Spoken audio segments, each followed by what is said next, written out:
How deluded is Jeremy Kyle? So this week saw the end of the Steve Diamond inquest, and surprise surprise, the Jeremy Kyle show apparently wasn't to blame. Jeremy then talks exclusively to The Sun, and this is what he had to say. Wow. Filming was cancelled, went home, and I never went back to Manchester. And you know, you spend that weekend thinking, geez. And actually everything then about the show is pointless, because you think about this guy being in that position. Was there a part of you that automatically blamed yourself, because that's a human thing to do, I think? And I think in that moment, I think everybody was so shocked that you think, God, of course, there's been plenty of times over the last 5.5 years, but I knew in my heart, and I did a lot of parts, when I saw the 11 minutes, I mean, when I read, you know, as I said to you earlier, towering over him and shouting and called him a traitor, no, I didn't. I didn't ask the audience to boo him at all.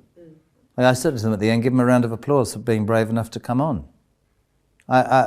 Some of those accusations were so wrong. But Jeremy, was you watching the same thing? Because look, let's take a clip of the on-air footage. Since the start of your relationship with Jane, have you passionately kissed anyone else? She said no. Why did she say no, Steve? Because I was telling the truth. Tess says you're a liar, pal.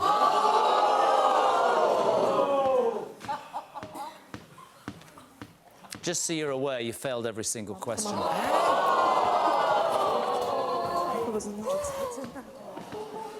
Oh my God, I was never unfaithful.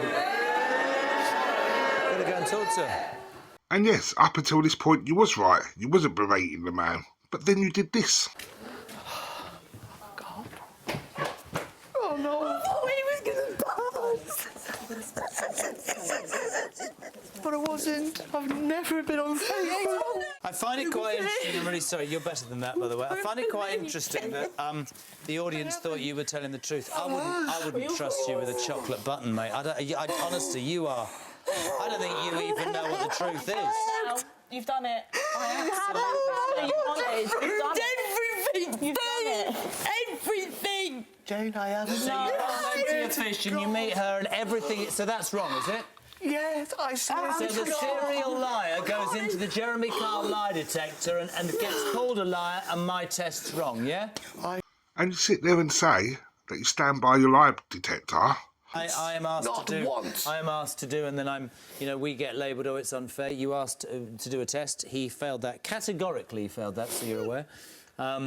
We stand 100% by that. It's very easy for people to sit here and say that, but we stand by that test.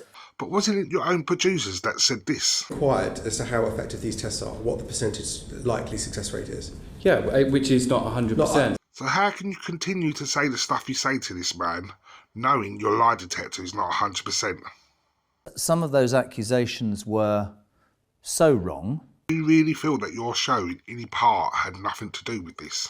I am asked Not to do. once. I am asked to do, and then we get labelled, oh, it's unfair. But the big question we've got to ask ourselves really, whose fault is it really? Is it the producers and the presenters of these shows?